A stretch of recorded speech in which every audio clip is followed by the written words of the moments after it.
কেউ যদি এক ফোঁটা মদ পান করে, এক ফোঁটা, 40 দিন তার কোন নামাজ, কোন রোজা, কোন হজ, তার কোন ইবাদত কবুল হবে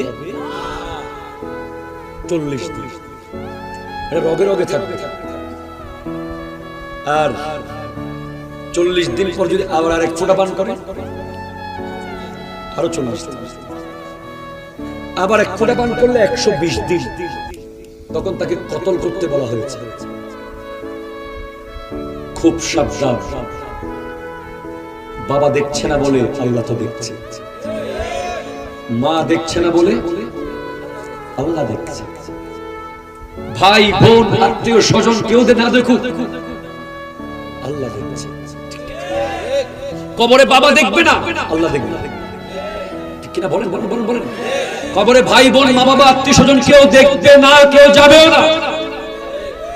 দেখবে কে?